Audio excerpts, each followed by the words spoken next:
और बताओ दीदी, घर पे सब ठीक है? हाँ सब ठीक है मोना, तुम अपनी बता, तुम ठीक हो? हाँ दी, मैं ठीक हूँ। मोना, मेरे लिए गिलास पानी लेके आओ। ठीक है, मैं लाती हूँ। सुनो, मेरी बहन आई हुई है। जीजा जी नमस्ते। फिर तेरी बहन आई तो मैं क्या करूं? आरती उतारोगे इसकी? रमेश, आप ये क्या कह रहे हो? पहली बार मेरी बहन मेरे घर आई है, आप इसकी नमस्ते तो ले सकते हो। नमस्ते ले ली बस, अब खड़े होके मेरे लिए पानी लेके आओ। कोई महारानी नहीं तुम्हारी बहन जिसको वेलकम करूं मैं। जीजा जी आप इतना गुस्सा क्यों हो रहे हो? रमेश, कम से कम मेरा ख्याल नहीं, मेरी बहन का तो ख्याल रखो। ऐसे मेहमान से कौन बात करता है? मुझसे ज्यादा बहसबाजी तो करो मत, जो तुमने बोला ना सिर्फ वो करो। ये बहन वाली। देखो जीजा जी, मेरी बहन से आप ऐसे बात मत करो। सुनो, ये हमारी मियाँ बीबी की आपस की बात है, तुम कौन होती बीच में बोलने वाली? रमेश, आप अपनी हद पार कर रहे हैं। हद पार तुम कर रही हो, जितना काम बोला ना वो करो, नहीं तो दोनों बहनों को धक्के मार के घर से बाहर निकाल दूंगा। दीदी, मैं उनकी तरफ से ना मैं आपसे सॉरी कहती हूँ। पता नहीं उन्हें आज हो क्या गया है, कैसे बात कर रहे हैं। तुम मेरी छोड़ो बहन, मुझे तो तुम्हारी चिंता हो रही है। जीजा जी का बिहेव देख के मुझे लग रहा है वो तुम्हें बहुत परेशान करते हैं। नहीं दीदी, ऐसी कोई बात नहीं है। पता नहीं आज ऑफिस में कुछ बात हुई होगी, इसलिए उनका आज बिहेव ऐसा है। ऐसे नहीं करते हैं वो। पर आप बैठो, मैं ना उनको पानी दे आती हूँ।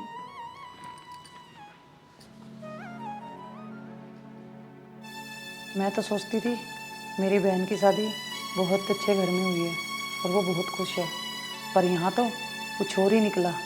जीजा जी तो बहुत खराब आदमी है। पानी ले आई हूँ, पानी पी लो। आ रहा हूँ, रख दो। ठीक है।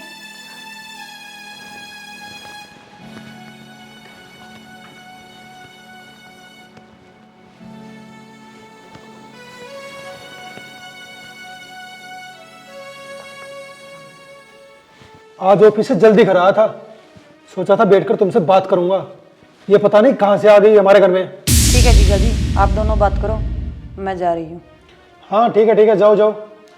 रुको, मैं कपड़ों की गठरी ला के देता हूँ, बाहर जाते वक्त धोबी को दे देना, मुझे परेशान नहीं होना पड़ेगा। रमेश, आप ये कैसी बात कर रहे हैं? वो जब से आई है तब से आप बदतमीजी से बात कर रहे हैं। वो मेरी बहन है, इस घर की नौकरानी नहीं। क्या बदतमीजी कर दी? ये बाहर तक गठरी ले जाएगी तो क्या घिस जाएगा इसका?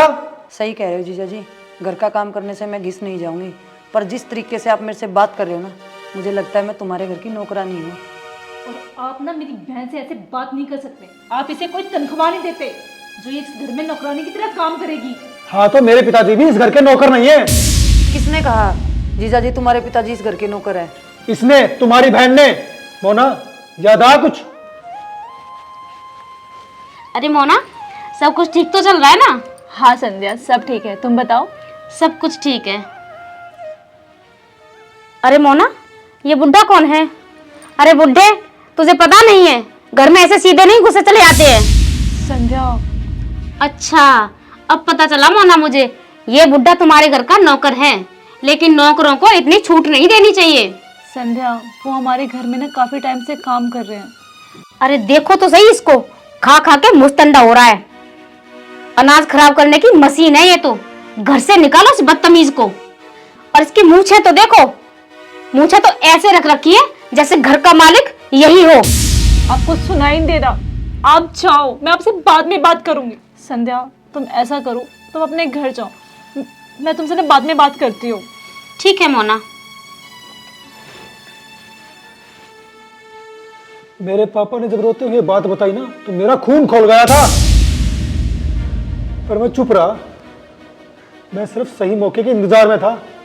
आज जब तुम्हारी बहन का अपमान हुआ तो तुम्हें पता चला कि अपनों के अपमान का दुख क्या होता है। मोना, मुझे तुमसे ये उम्मीद नहीं थी, और मुझे तो तुम्हें आज अपनी बहन कहते हुए भी शर्म आ रही है।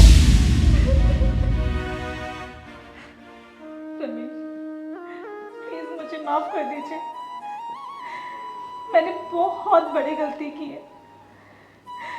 किसी ने सच ही कहा है कि जब अपने पे बीतती है ना, तब पता चलता है कि अपनापन होता क्या है। प्लीज मुझे माफ कर दीजिए, प्लीज मुझे माफ कर दीजिए। दीदी, आप भी मुझे माफ कर दो। मोना, हुआ ना एहसास? और पूनम, प्लीज़ तुम भी मुझे माफ़ कर देना। मैं तुम्हारा अपमान नहीं करना चाहता था, लेकिन ऐसा नहीं करता ना तो इसे आज अक्ल नहीं आती। अच्छा किया जीजा जी आपने। पहले मैं बहुत दुखी थी, पर अब मैं बहुत खुश हूँ। मेरी बहन को एहसास होना चाहिए कि अपनों के अपमान का दुख क्या होता है। हाँ, हो गया मुझे ऐसा। आज ही गाँव जाके पापा जी से सॉरी बोल के उनसे माफ़ी मांग के उनको इज्जत से घर लेके आऊँगी।